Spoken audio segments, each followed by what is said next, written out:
doctor Gilberto Mendoza del Maestro, quien gentilmente ha accedido a la disertación del tema de su especialidad. Y el día de hoy nos ofrecerá la disertación del tema enfoque negocial de las garantías mobiliarias, pero en realidad también el doctor va a tratar todo el tema de garantías.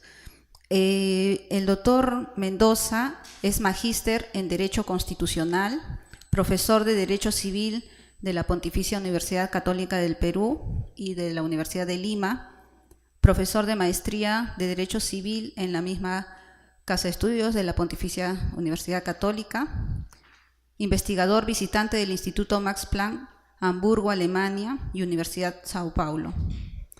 Autor del libro Responsabilidad Civil de los Registradores Públicos y asimismo socio del estudio Mendoza del Maestro, Consultores y Abogados. Por favor, quisiera que lo recibamos con un fuerte aplauso como bienvenida. Muchas gracias.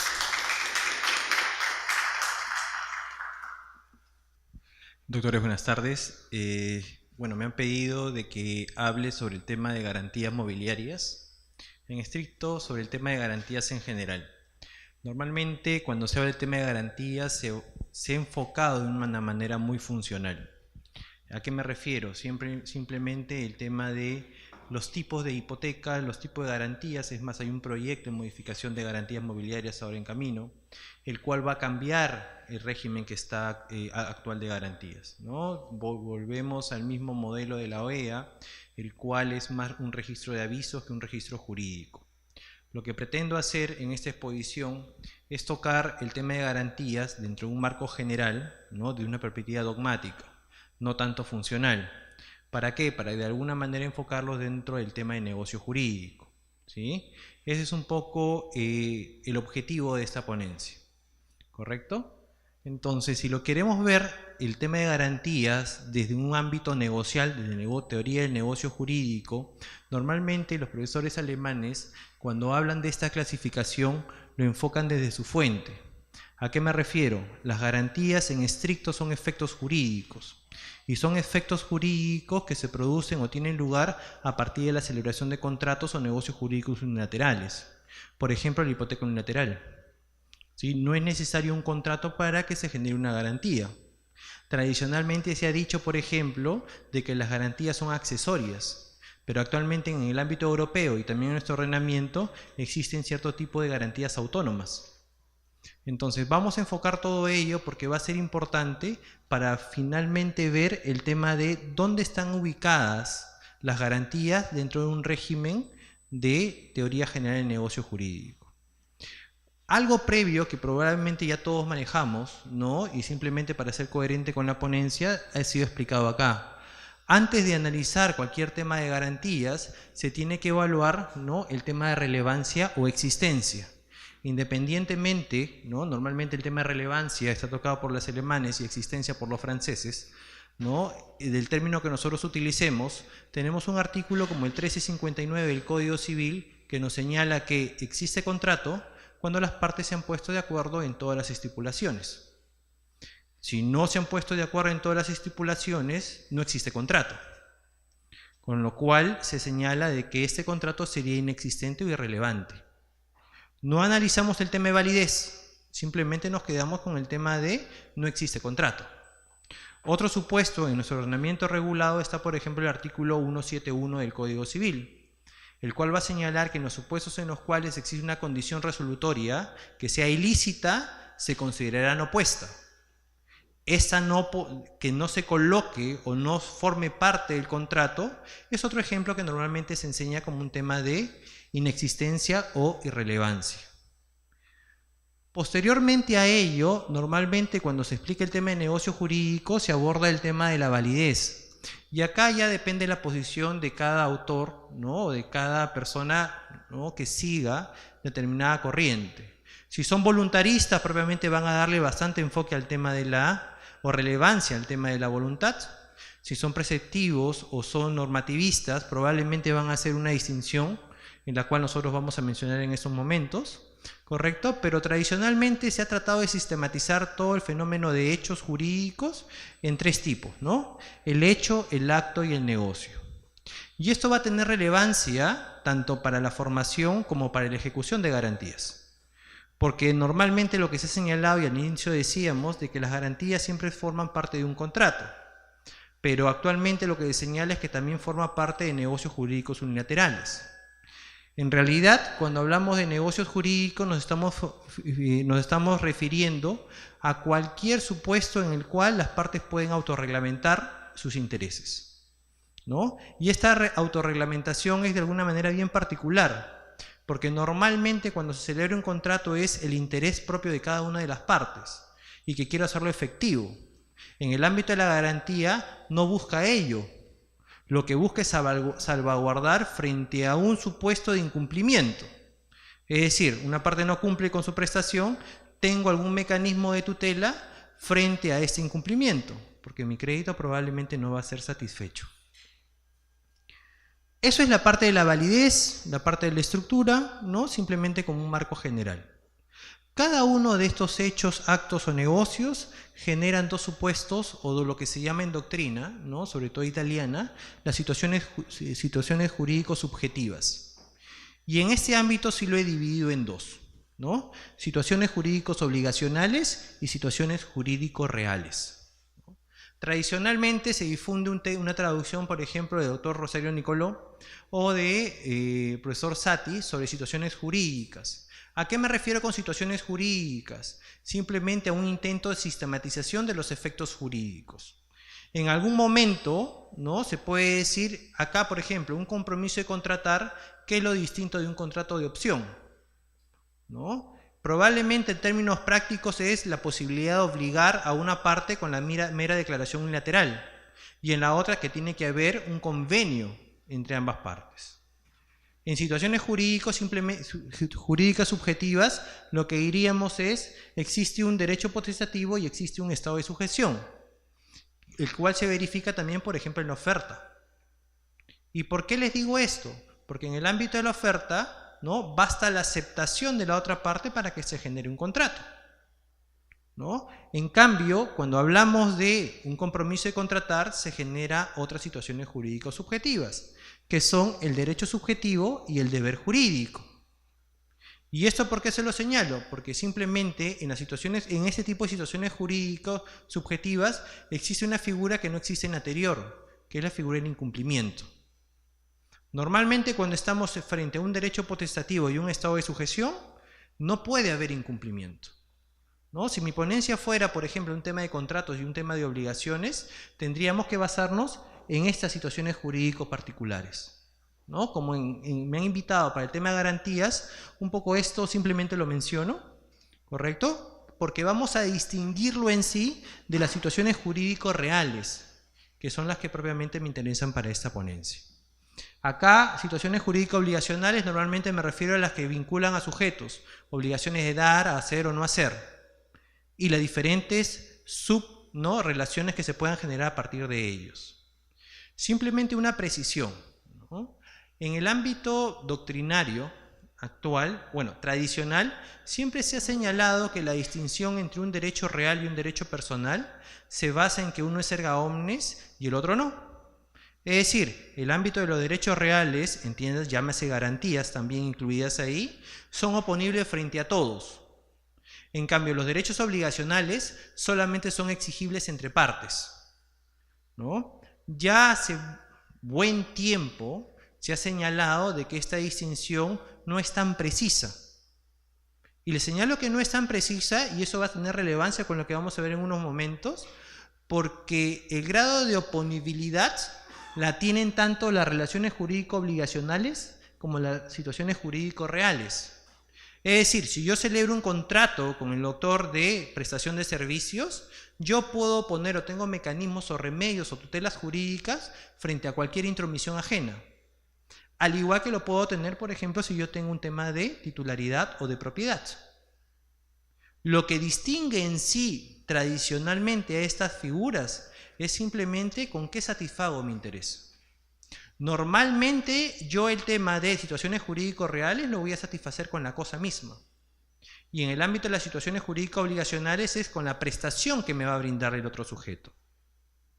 Si partimos de ese presupuesto, lo que vamos a entender, normalmente hay un codificador muy importante en el siglo XIX que se llama Augusto Teixeira de Freitas. Y él lo que señalaba en su momento, ¿no? en algunos comentarios que hacen la codificación, precodificación brasilera, es que justamente esta distinción es simplemente por un tema de sistemática.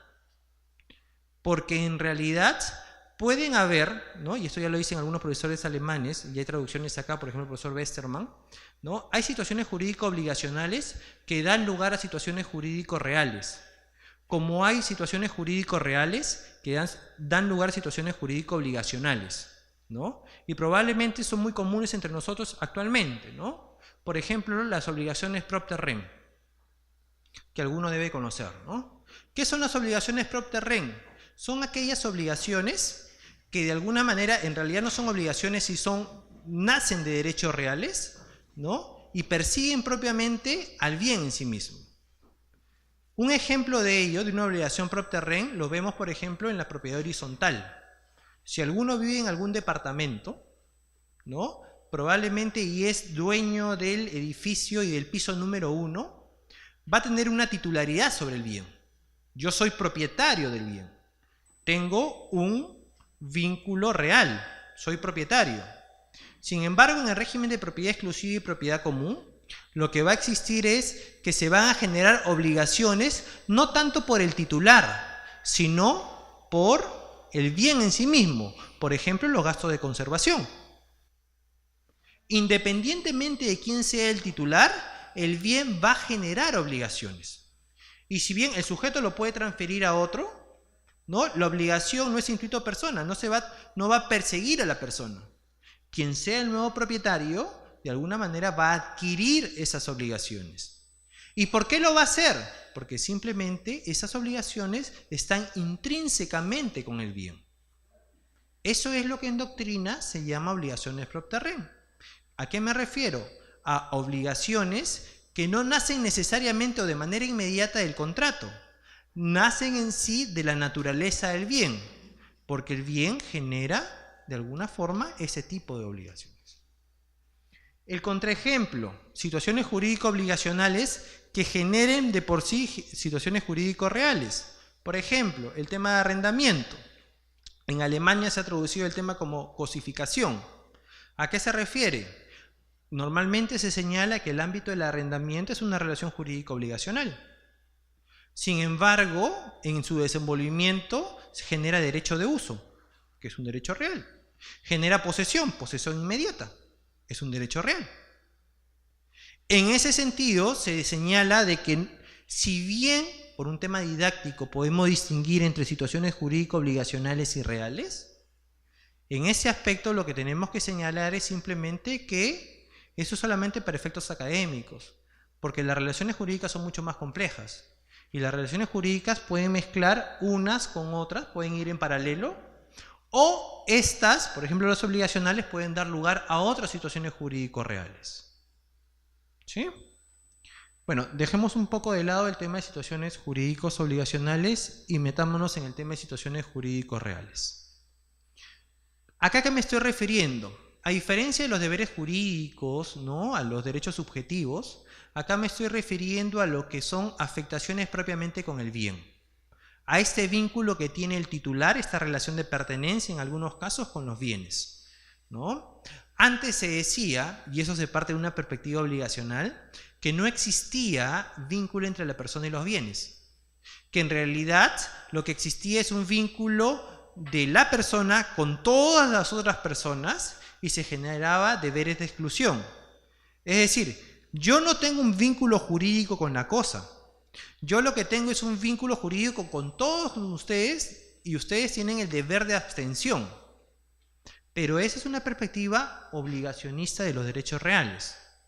Acá simplemente estamos asumiendo como presupuestos de que existe vínculo entre las personas y las cosas. Y ese vínculo jurídico, ¿quién lo otorga? La norma. ¿Sí? Tan es así que lo otorga la norma que, por ejemplo, vamos a tener el tema de las facultades, que quizá es una de las más importantes situaciones jurídicos reales que existen. Y acá me estoy refiriendo al uso y me estoy refiriendo, ¿no?, al disfrute. Esas son las dos situaciones jurídico reales que se llaman facultades. Y van a haber otras que son los actos de disposición. Y acá sí hago la distinción entre actos de disposición y actos de afectación patrimonial. Porque antes normalmente se decía que los actos de disposición incluían los gravámenes, llámese hipoteca, llámese prenda en su momento, garantía mobiliaria. Los actos de disposición son distintos a los actos de afectación patrimonial. Me explico mejor. Cuando veamos un tema de facultades, ¿qué es? Yo, por ejemplo, soy titular de este bien que estoy ahorita utilizando. Y en este momento estoy haciendo uso y disfrute. Por las propias características del bien, lo estoy utilizando y estoy aprovechándome del bien. Pero es una característica intrínseca del bien. Cuando hablamos de acto de disposición, normalmente va a ser una fuerza externa. ¿Qué es lo que va a hacer esta fuerza externa? Trasladar mi titularidad a otro sujeto. Ya sea vía convencional, ¿no? Llámese 947, 949, o en las llamadas adquisiciones a non domino, en los cuales excepcionalmente la norma autoriza a no propietarios a transferir la propiedad. Pero en ambos supuestos, los actos de disposición, ¿a qué se refieren? A yo poder ejercer una fuerza normativa para trasladar un bien de mi esfera jurídica a otra. La distinción esencial entre una facultad y un acto de disposición es que potencialmente en una facultad no se extingue el bien o no se extingue mi vínculo con el bien. Yo sigo siendo de alguna manera propietario del bien, un arrendamiento. Un arrendamiento es una facultad. No estoy utilizando el tema de uso y disfrute, pero el propietario sigue siendo propietario. Cuando yo hago una permuta, ya de alguna manera mi bien lo estoy trasladando a otra esfera jurídica y en ese sentido estoy realizando un acto de disposición. Ayer en la clase de la maestría uno de los estudiantes me decía, pero el tribunal registral ha dicho que, por ejemplo, una modificación de las fábricas es un acto de disposición, ¿no? Hay diferentes maneras de clasificar. No le digo que sea la única, pero dentro de ese esquema no entraría como acto de disposición. Porque cuando yo modifico una fábrica, cuando yo construyo un primer piso, cuando yo demuelo el segundo piso y me quedo solamente con el primer piso, estoy haciendo uso de la propiedad. Yo sigo siendo propietario del bien, sigo siendo titular. Y en la medida que sigo siendo titular, no estoy disponiendo. En términos coloquiales sí estoy disponiendo, ¿no? Pero en términos técnicos, en realidad, no me estoy desprendiendo de la titularidad. Y quizá es el concepto básico de un acto de disposición. Antes de entrar propiamente a los actos de afectación patrimonial, quisiera ver con ustedes dos conceptos adicionales que me parecen importantes para completar este cuadro, ¿no? Para el ámbito de los derechos reales, nosotros entendemos que existen las cargas técnicas. Ojo, que la carga técnica es distinta a las cargas obligacionales, ¿ah? ¿Qué es una carga obligacional? La carga de la prueba, por ejemplo, ¿verdad? No es igual que un deber jurídico.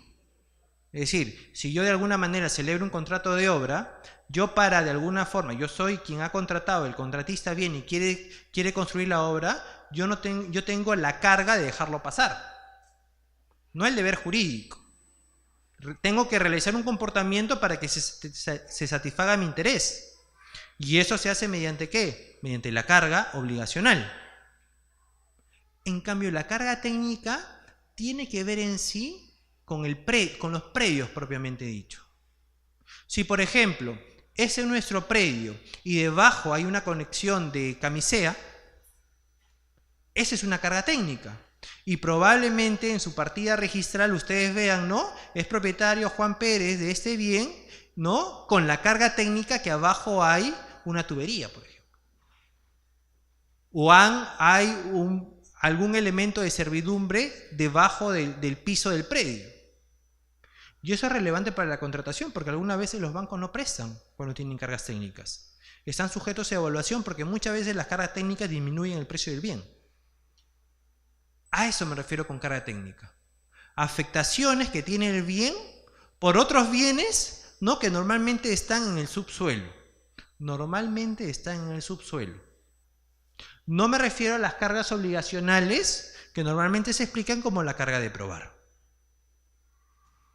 Finalmente, en este cuadro están los actos de oponibilidad. Y el ámbito de la oponibilidad también se pueden hablar de las situaciones jurídicas obligacionales, ¿no? ¿A qué me refiero con oponibilidad? Simplemente a que los titulares de derechos reales puedan oponer sus derechos frente a todos. ¿Sí? Si los pueden oponer frente a todos, lo que algunos hablan, ¿no?, tradicionalmente como el tema de absolutividad de los derechos reales, también se pueden tener como una situación jurídico real. ¿Alguna duda ahí? Perfecto. Lo que nos toca ver son el tema de actos de afectación patrimonial. Y los actos de afectación patrimonial, ¿a qué me refiero? ¿No? En sí, a lo que se le llama gravámenes. Los actos de afectación patrimonial pueden ser de manera muy general o pueden ser de forma específica. ¿A qué me refiero de manera general? Por ejemplo, los supuestos de responsabilidad patrimonial.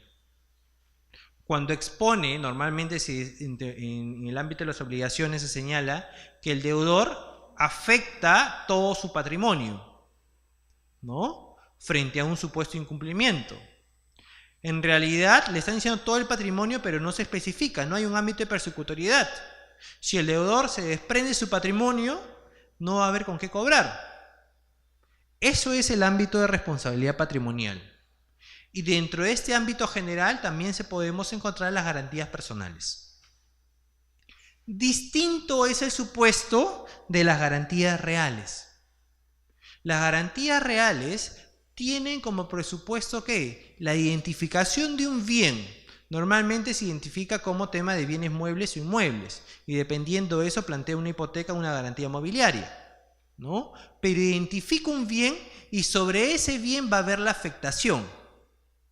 Esta afectación va a ser de diferentes tipos y vamos a ver las características. Pero acá se hace una distinción, ¿sí?, o una precisión.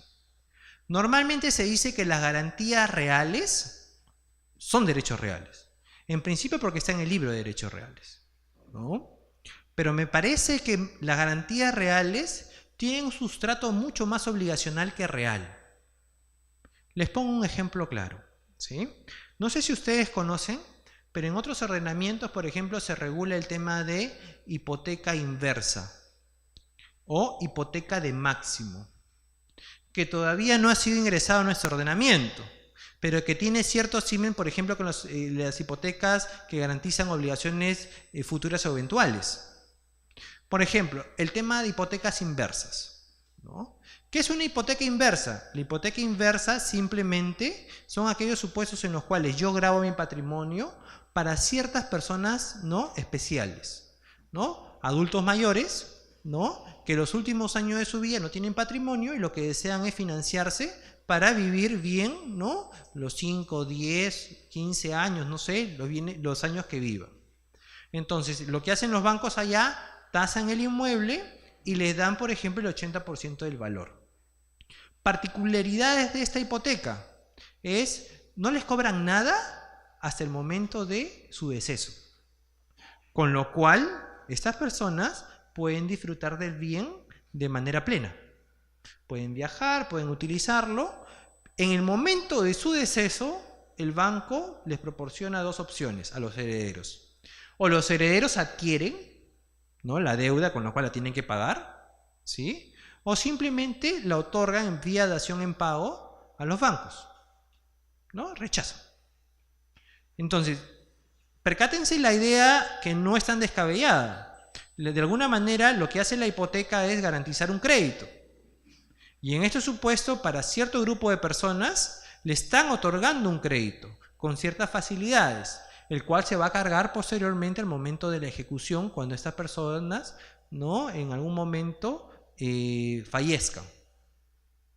¿Eso se puede regular en nuestro ordenamiento? Nuestro ordenamiento permitiría, sin que existiese otra norma, ¿no?, si existe una norma que lo autorice, claro que sí, ¿no?, pero sin que hubiese otra norma, ¿se puede regular o podemos pactar una hipoteca inversa?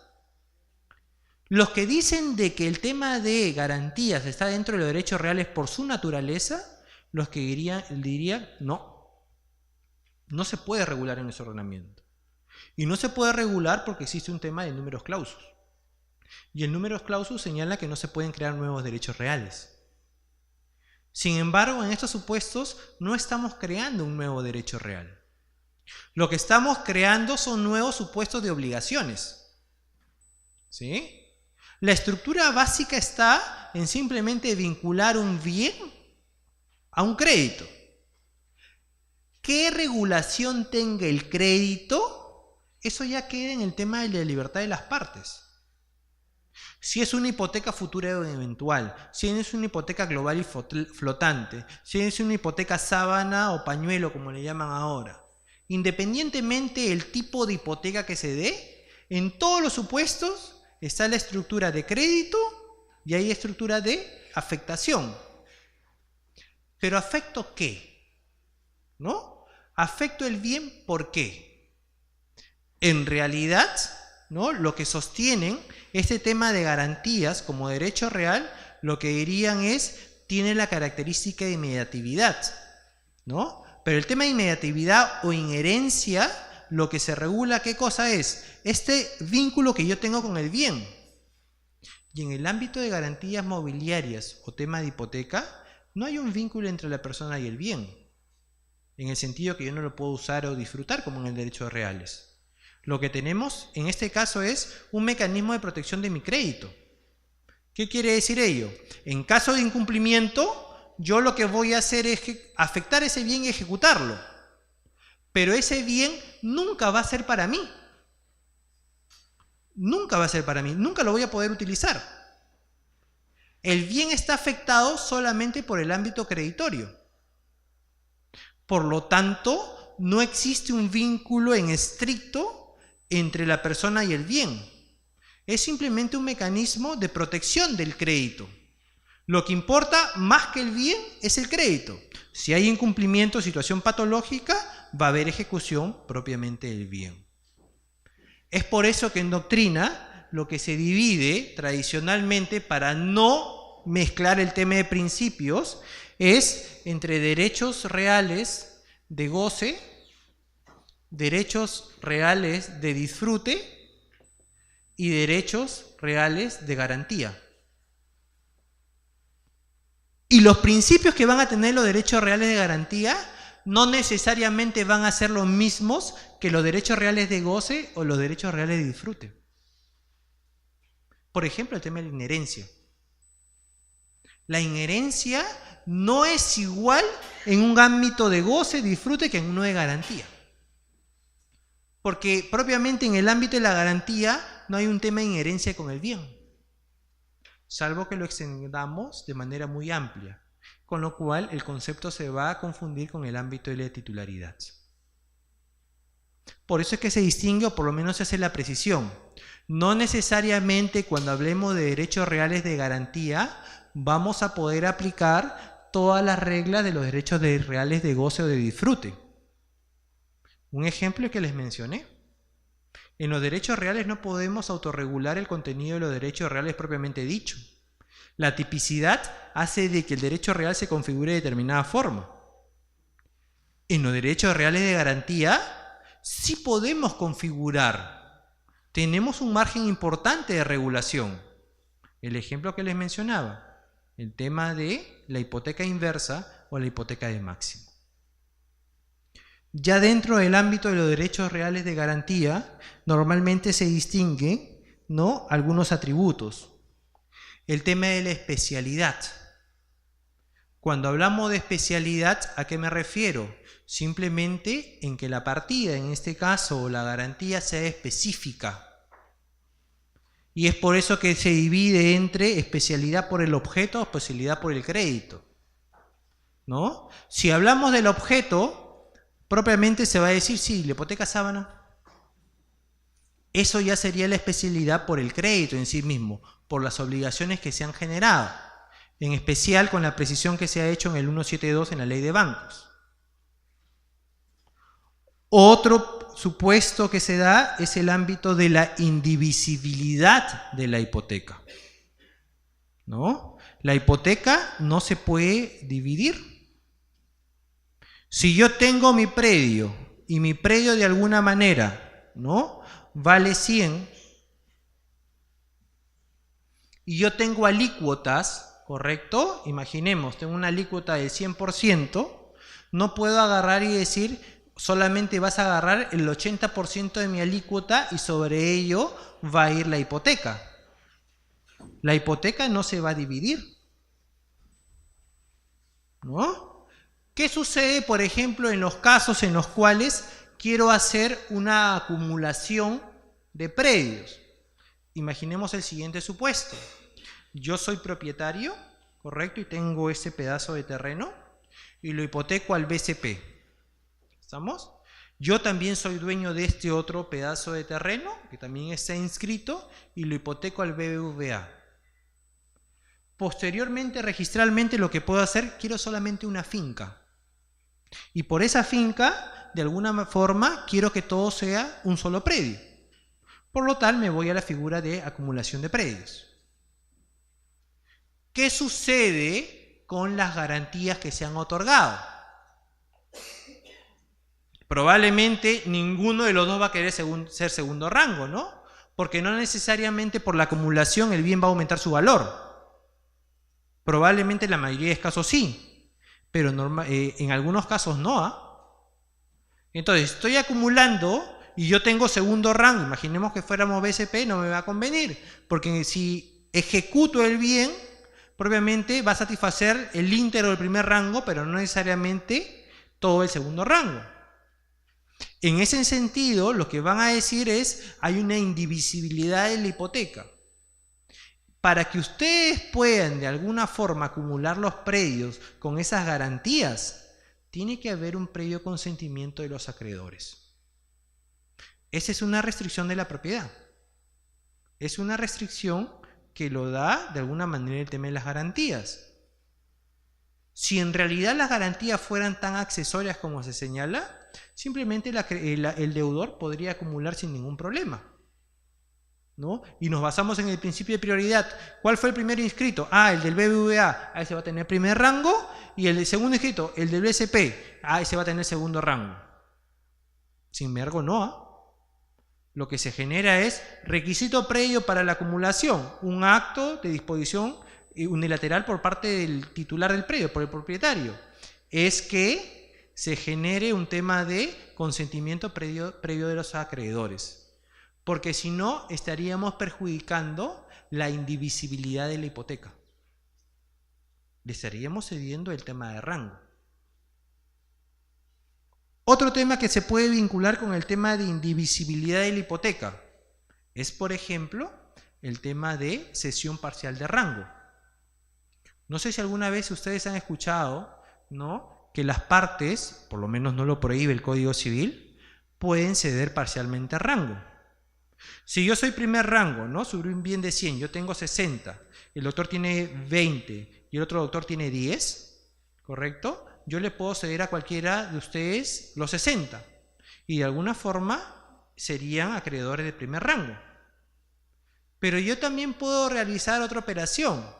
De repente no 60 le voy a ceder 30. Con lo cual la doctora tendría 30 y yo 30. Estaríamos compartiendo el primer rango. En doctrina se habla de, ¿no?, subrangos que pueden haber dentro de un ámbito hipotecario. Y eso no perjudica a los acreedores, ¿ah? Porque todos los acreedores sabían que el primer rango tenía 60. Con lo cual, si ahora tenemos 30-30, no hay ningún problema con los acreedores. Y vía negocial se puede pactar ello. El único problema que se ha dado vía judicial es cuando se realiza un proceso de ejecución y en el proceso de ejecución solamente se paga 30. Y ahí viene el tema. ¿A quién le pago? ¿Quién cedió o quién fue cedido? Porque si yo tenía 60 y cedí 30, ambos tenemos 30. Y si nos vamos a un proceso de ejecución y solamente cobré 30, ¿no?, ¿quién tiene preferencia? En esos casos lo que se ha señalado es el tema de prioridad. Es decir, quien tiene la hipoteca inscrita, haya cedido o no, será quien va a cobrar primero. Esos supuestos no son supuestos de violación del principio de indivisibilidad. Porque indivisibilidad tiene que ver con la afectación que tiene la hipoteca sobre el bien. Si por ejemplo tenemos, ¿no?, una hipoteca que va sobre 80, porque se hizo un préstamo sobre 100 y ya se ha pagado, ¿no?, casi el 90% y solamente queda 8 o 7 o 6, ¿no?, $6.000 por pagar, ya se pagó más de 90.000, igual la hipoteca está afectada sobre todo el predio. Y si no hay consentimiento por parte del acreedor, no se reduce el monto de gravamen. Todo eso en base al ámbito de la indivisibilidad. Y finalmente el tema del pacto comisorio, que es de alguna forma, ¿no?, otra característica que tradicionalmente se ha dado al ámbito de las garantías reales, ¿no?, a excepción con la modificación que hubo en las garantías mobiliarias. Primero veamos, el pacto comisorio en estricto nació como una figura en la cual impedía que el acreedor se quede con el bien, ¿no? Es decir, existe un deudor, existe un acreedor, no puede pagar la deuda, por lo cual el acreedor se queda con el bien, ¿no? De alguna manera estos pactos que puedan ser leoninos, ¿no?, abusivos, se trató de combatir mediante esta figura. Claro que actualmente se saca la vuelta, ¿no? Normalmente, ¿cómo se le saca la vuelta a un pacto comisorio? Se da una opción de compra, ¿no? Entonces, si tú, deudor, no pagas, ok, no me vas a vender el bien, pero me vas a hacer una opción de compra. Y normalmente, para que sea más legal este fraude a la ley, no va a ser para mí, sino para un tercero, que es un afiliado mío. Con lo cual, simplemente ejerzo la opción por el valor del bien a una cesión de derechos y simplemente la transferencia ya se hizo. Otro mecanismo para sacarle la vuelta al tema del pacto comisorio, y normalmente no lo toman como un tema de fraude a la ley, pero yo sí creo que es un fraude a la ley que se da en España, ¿no?, a partir del tema de la crisis, por ejemplo, el tema de la dación en pago, ¿sí? Es decir, el deudor no puede pagar, entonces en el momento del incumplimiento se pone de acuerdo con el acreedor para ya no pagar la deuda y darle en dación en pago el bien. Y percátense de que el efecto es similar. Al final el acreedor se queda con el bien, ¿no? Son las dos opciones. Hay otros mecanismos, ¿no?, para de alguna manera sacarle la vuelta al pacto comisorio. Pero esto de alguna forma era una protección ¿para quién? Para los deudores, ¿no? Para que no se vean, ¿no?, el acreedor tiene todas las de ganar en este caso, y a pesar de que sea incumplimiento, ¿no?, podría de alguna manera bajarle el valor del bien, con lo cual podría perjudicar al deudor.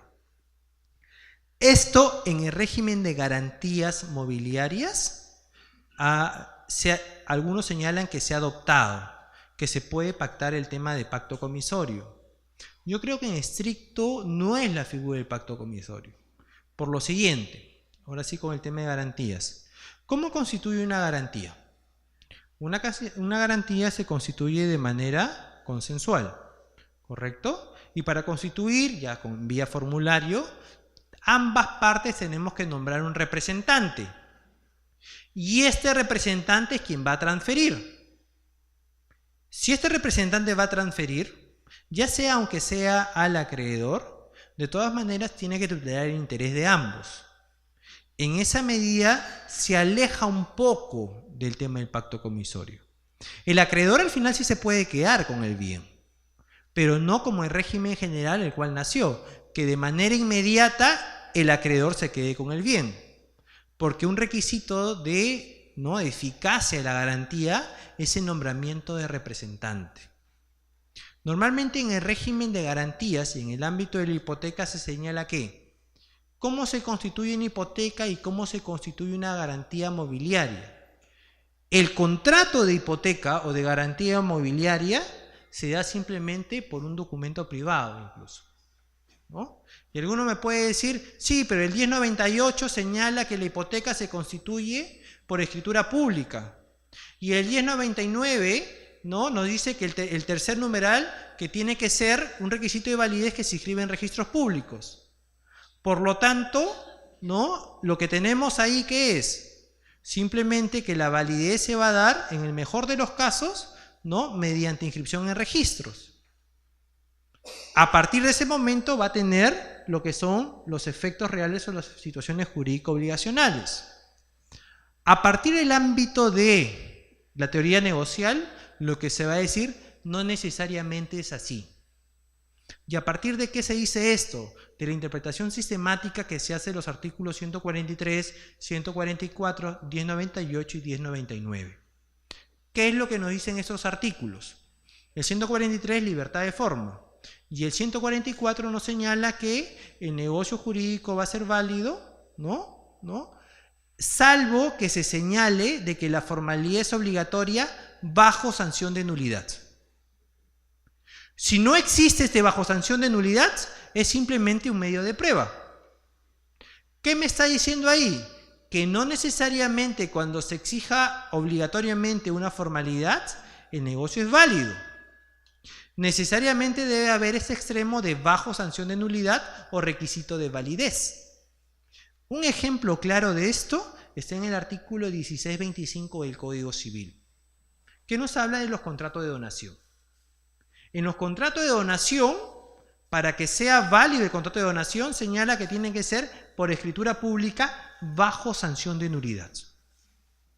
Si es por documento privado, ¿podré compelerlo a una formalidad mayor? El 1412 nos va a decir que no. Porque el 1412 simplemente es un mecanismo de formalización. Si no lo formalizaste, será un tema de responsabilidad civil. Pero no será un tema de que podré compeler a la otra parte a una formalidad mayor. Bajo este concepto podemos visualizar, por ejemplo, que en el ámbito de los derechos, en el tema de la hipoteca en sí, el 1098 nos dice por escritura pública salvo disposición distinta.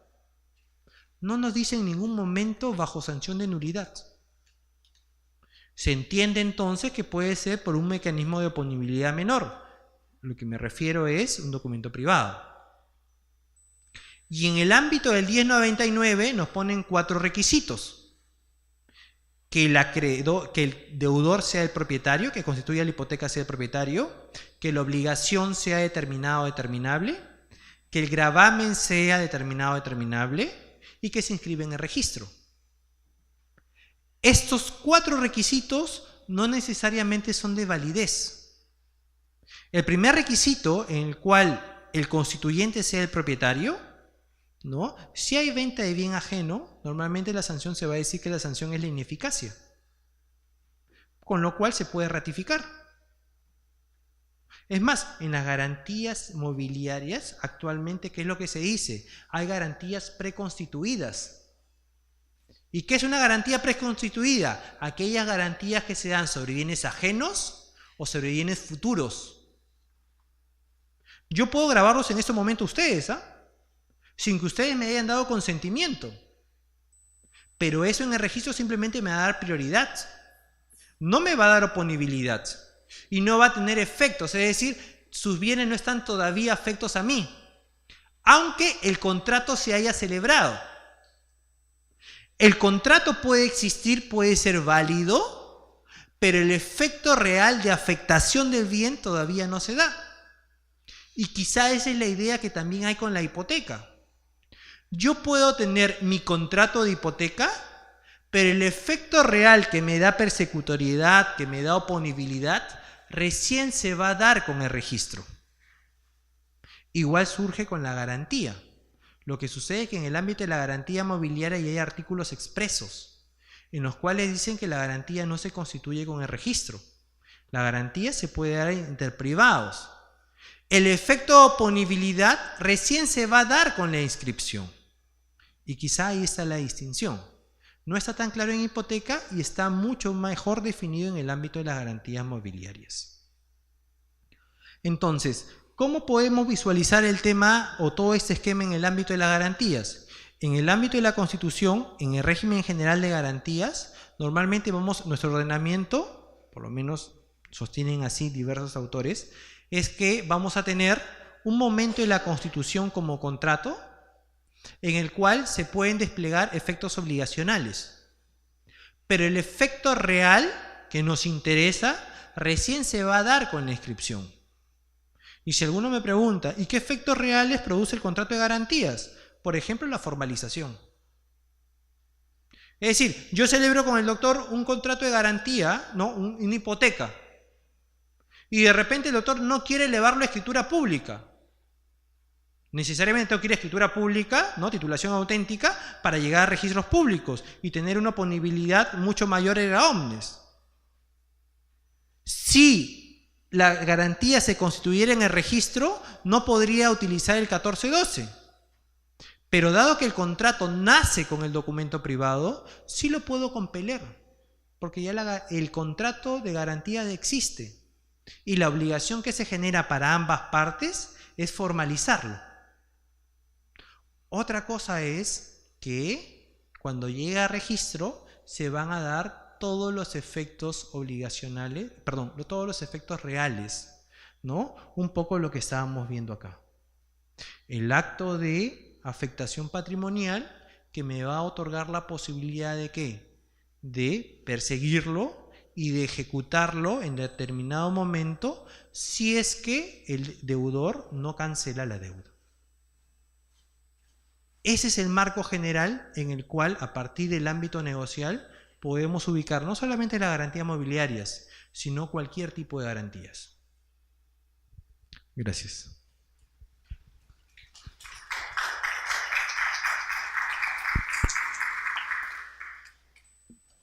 Por favor, ¿alguno de los presentes quisiera formular alguna pregunta?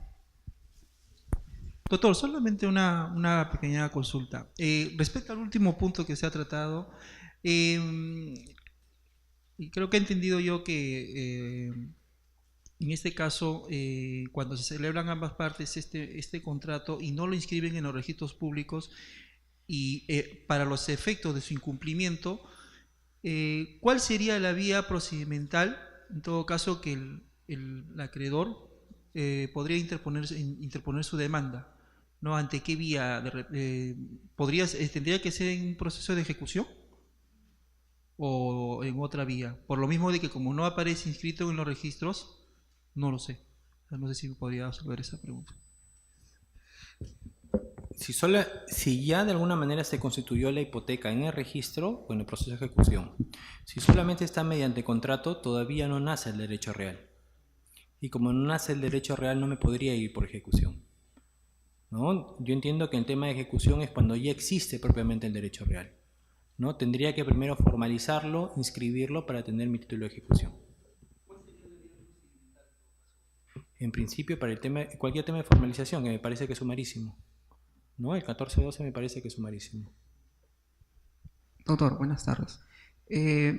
Como ha sostenido de que el contrato, la hipoteca puede celebrarse sin la formalidad de la escritura pública, ¿sería posible inscribir ese contrato privado a registros públicos? Y si no sería posible, ¿de qué manera se formalizaría para su ejecución?